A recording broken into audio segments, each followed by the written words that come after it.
IPO pipeline faces uncertainty as market sentiment takes a big hit.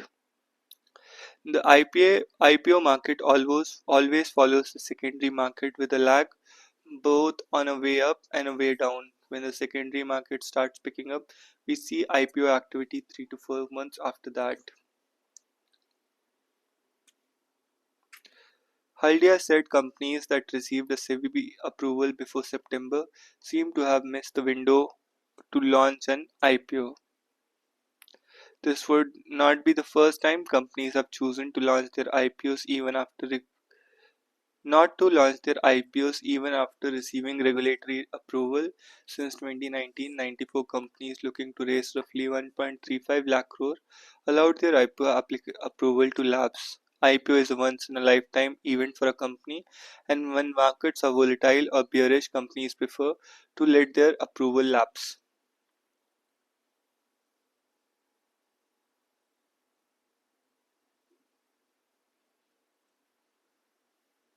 Despite a sharp decline in markets, the number of companies filing for IPOs continues to remain high. In January 25, 29 companies filed offer documents with market regulator to raise an approximate amount of 22,000 crore.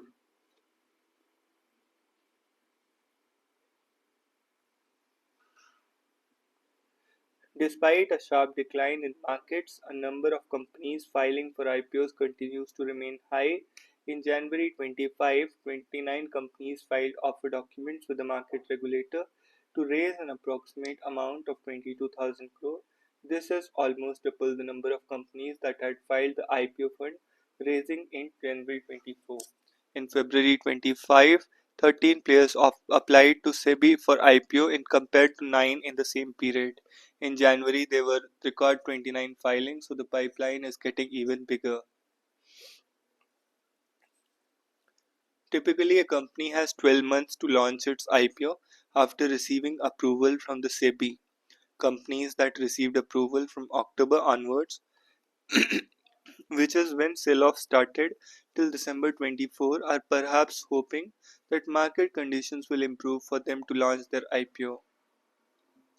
The domestic stock market has been a downward spiral with benchmark indices Sensex and Nifty plummeting 14.7% and 15.6% respectively in the last 5 months. This fall in domestic equity benchmarks has primarily been a massive sell-off by the foreign portfolio investors who dumped 2.12 lakh crore worth of equities between October 24 and February.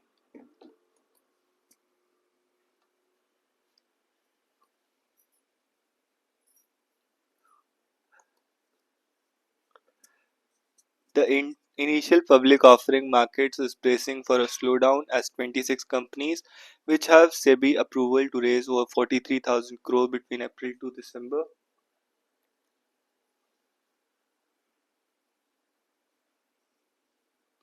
are yet to launch their offerings. Experts warn that domestic IPO activity is likely to be severely impacted by the current market sentiment, potentially delaying or even shelving these planned offerings. According to data obtained from Prime Database, 26 domestic companies received approval between April to December 24 and yet are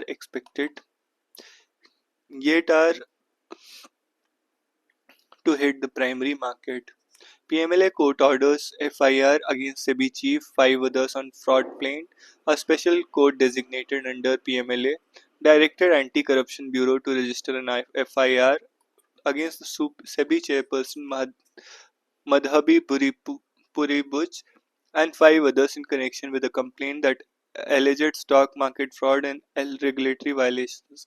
Allegations disclose a cognizable offence necessitating an investigation. There is a prima facie evidence of regulatory lapses and collusion requiring a fair and impartial probe. The inaction by law enforcement and SEBI necessitates judicial intervention under Section 156 Clause 3 of CRPC.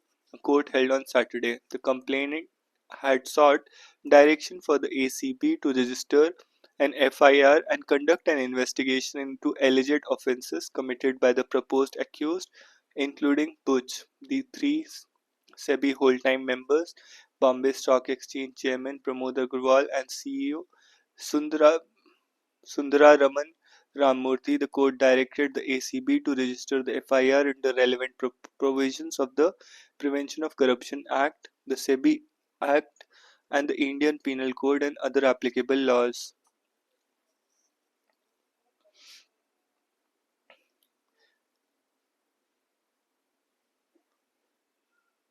According to SEBI, Bush or the three WTMs were not holding their respective offices at the relevant time, and special court has passed an order without giving opportunity for the regulatory board to put facts on record. Though these officials were not holding their respective positions at the relevant point of time, the court allowed the application without issuing any notice or granting any opportunity to SEBI to place the records facts on record. The applicant is known to be frivolous and habitual litigant, which is with previous applications being dismissed by the court with imposition of cost in some cases.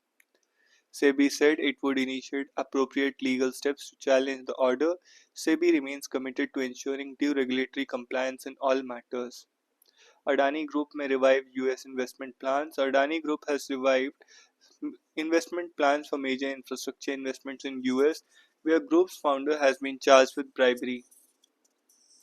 Federal prosecutors in New York unsealed an indictment in November accusing Adani of bribing Indian officials to persuade them to buy electricity produced by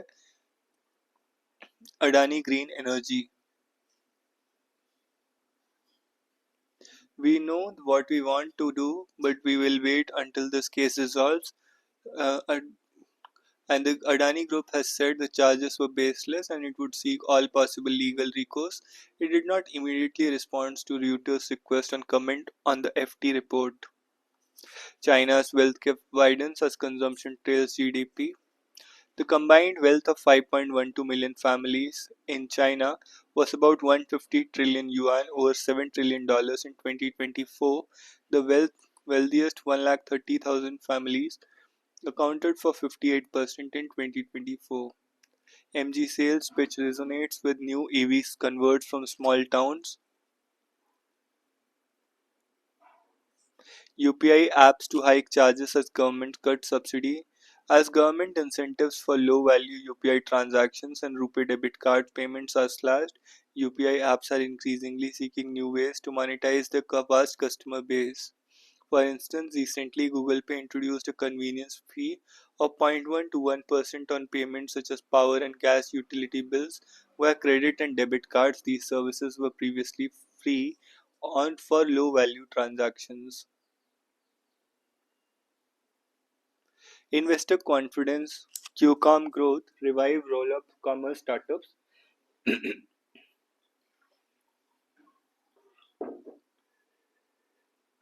Having avoided the pitfalls that plague the US counterparts, domestic roll-up like commerce leaders like Global Bees and Mensa Brands have reported promising financial results in recent quarters.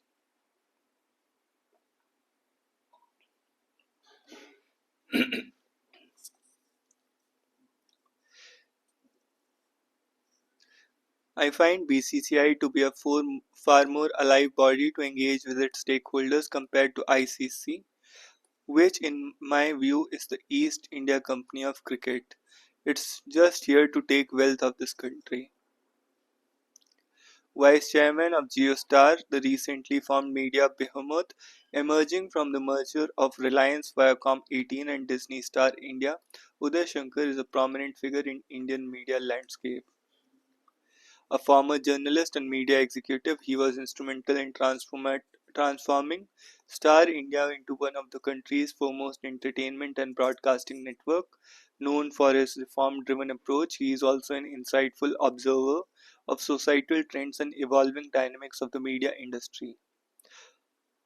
I struggle to understand whether fragmentation of content is fragmenting the viewing habits, or fragmentation of viewing habits is leading to fragmentation of content.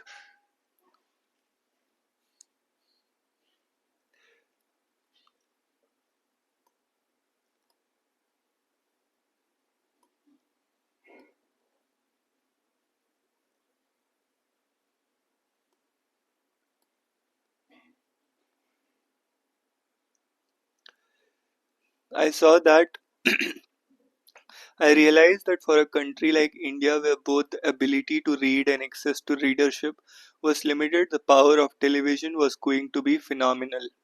I decided that I had to do TV. I waited for a few years and quit without a job, did odd jobs in TV until one day I met Aaron Puri, who was thinking of launching a 24-hour live news channel. It was first live news channel of India. Somehow he saw promise in me and asked me to help set it up, and that's how Aaj happened. After that, I came to Star News, followed by Star and rest of it. When the merger of Viacom and Star was announced in November, $8.5 billion value company was created. As a person of this huge content to 750 million viewers, what occupies your mind? This opportunity is to serve content to 750 million people in different parts of the country is an honor, but I also take that responsibility very seriously.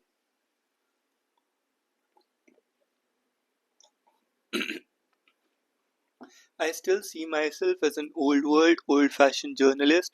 Some of those values I still hold very dear to my heart, and one of them is the ability to inform or entertain. On or your access to people is a very powerful tool, and you can misuse that. One simple principle that I have is that I'll entertain, but I shall never do anything that I'll embarrass by myself.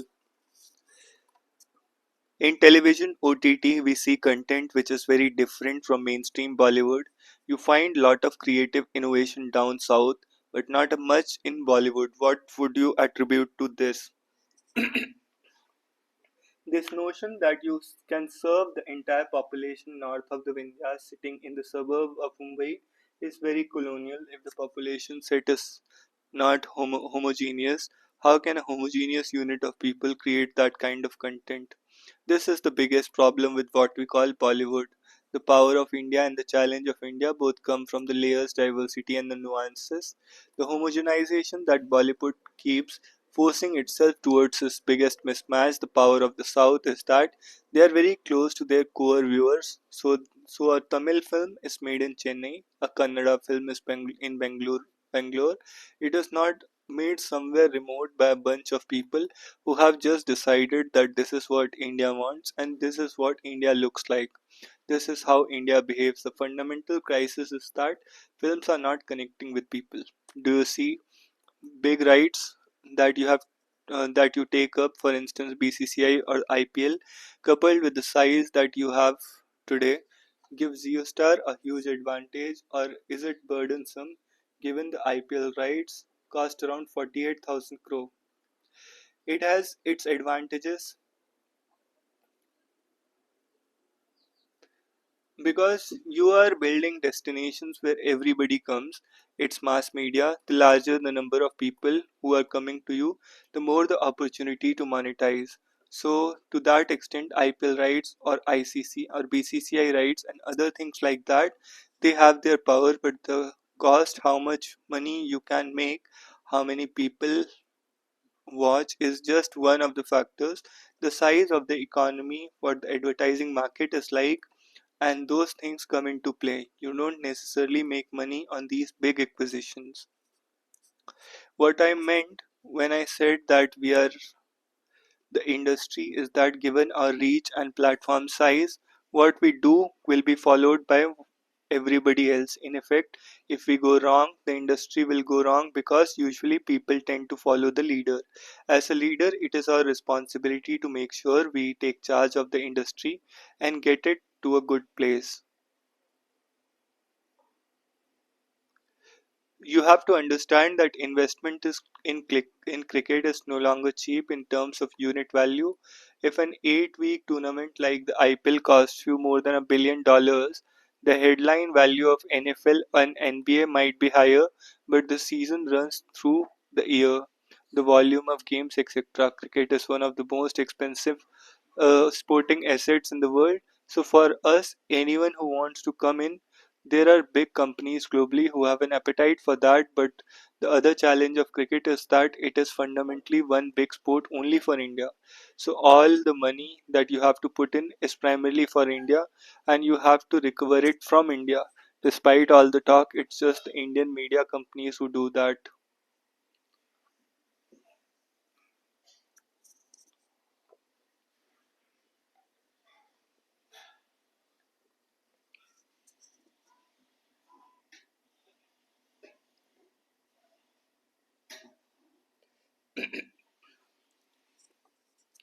Investment is cricket is no longer cheap in terms of unit value. If an 8 week tournament like the IPL costs you more than $1 billion, the headline value of NFL and NBO might be even higher, but the season runs through the year.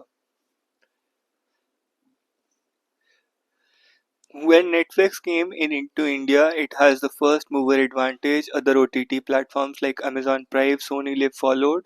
We are not seeing similar storytelling on all these platforms. Bollywood, which was supposed to be adjacent, is now moving to OTT. How do you see building differentials? That's a challenge, and it's not unique to India. Globally, how do you differentiate? But I also think that when we sit in judgment from the top, we make these summary assessments rather sweepingly. If you show the same piece of content to 10 people who all like it, they would like it for 10 very different reasons. That's the power of creativity. There's a fundamental crisis with news that globally it's not able to resolve. News was a classic business of intermediaries because when something is happening in another city, you're curious, at times also because it affects you. You want to see it yourself, but you couldn't be there, and that's first newspapers and TV did. They were your surrogate at the spot. Now with technology, every mobile phone is a camera, and every person who owns a mobile is a camera person. When the first picture are being taken by someone who is not a professional newscaster or a camera person, and they are uploading it, so the potential viewer is getting access to the news at the same time as the professional journalist. Does the concept of second screen friendly influence sound content creation on OTT given the people are most glued to the mobile phones? I don't know whether or how much it is influencing, but the two screen behavior has become very mainstream. Clearly, some people are keeping that on radar when they are planning their stories.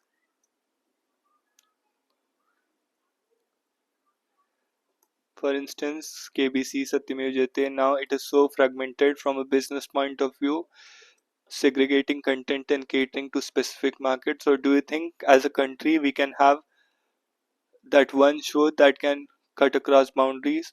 When KBC happened, there were fewer channels, mobile phone consumption was not there. Now I'm sure anything you can do that will address everybody.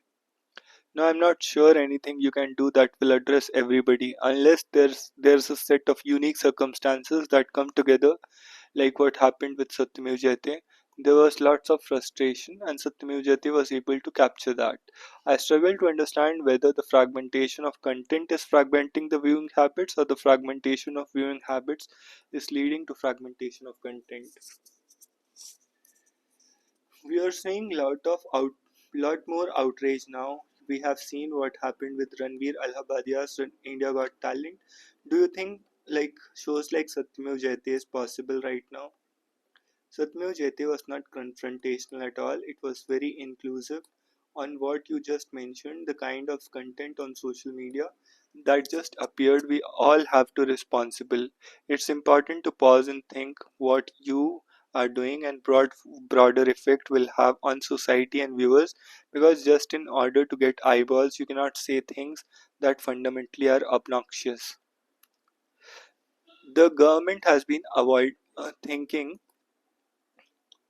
at looking at content on OTCs and it should be regulated. Do you think that's something uh, as something which will curb creative freedoms, or do you think eventually streaming partners or channels would themselves do a lot of self censorship? I don't think the word censorship, but not responsible towards the people, will serve you serve is an option. I don't think government control is an answer to that because that just becomes a structural rather than effective. It does stifle creativity. On streaming services, I do think that one of the stuff that goes on is really a matter of concern. You can't hide behind arguments that we are a global platform or an addressable platform or we are social media.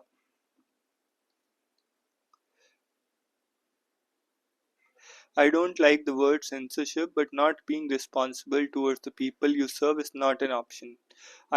Don't think the government control is an answer to that because that just becomes structural rather than effective. It does stifle creativity.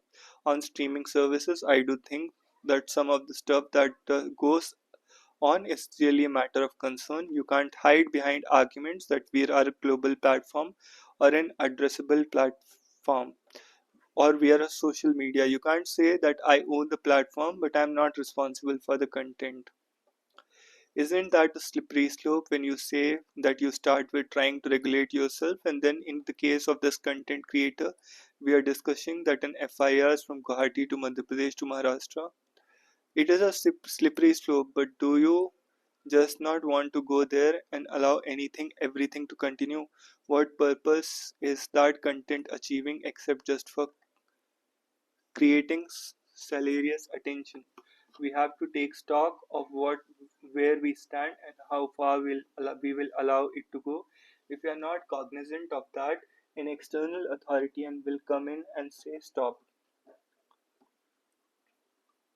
The way ICC has driven up the cost now, do you think there's a way to tell the ICC to get broadcasters' views also? ICC did not hold a gun to the broadcasters concerned. They wrote the check that they wanted to write. The problem is that if somebody makes a mistake, do you work as a partner to address that, or do you just say so you suffer? I need my money and I'll just move on. There's a key question here, and the answer is that right now there seems to be an attitude of ICC.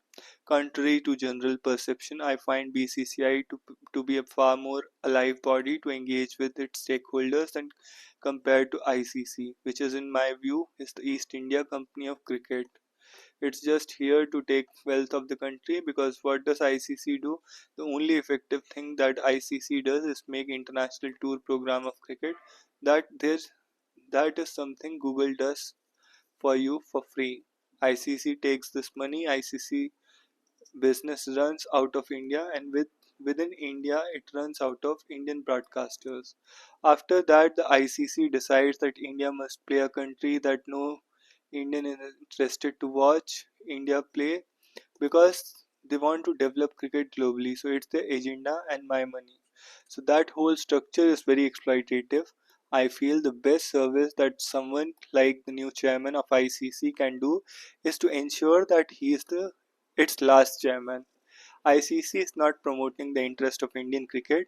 A disproportionate share of talent comes from India, an overwhelming share of revenue comes from India, and all of it is going everywhere else. The Indian Olympic Committee is excited about getting cricket into it. That doesn't help Indian cricket. That just is a leakage for the money that could have stayed in the Indian cricket ecosystem and benefited Indian players. All the global streaming companies were real disruptors in my view, but the one area where they don't do much disruption was in the monetization models. It was always ads or subscriptions, and I think there's big opportunity lies because there's kind of monetization models that are thriving and are very lucrative.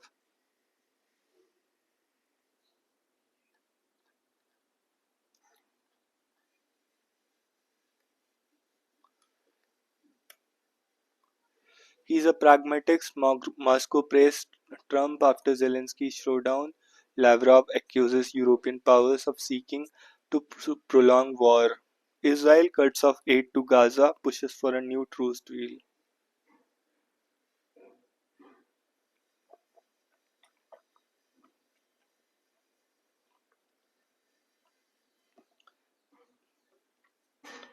Russian Foreign Minister Sergei Lavrov on Sunday praised US President Donald Trump Private lunar landed Blue Ghost touchdown on Moon with delivery for NASA. Mayawati sacks her nephew, says no party successor till my last breath. On government table PLI 2.0, what next to manufacturing?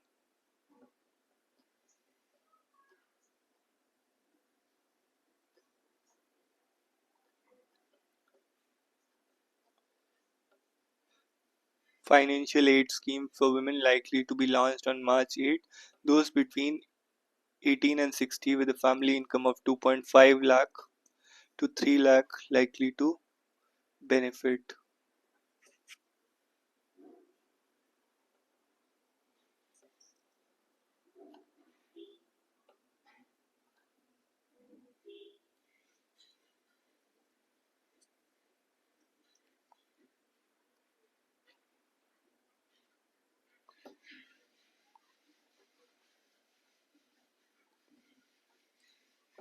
So that's all for today. See you in the next one.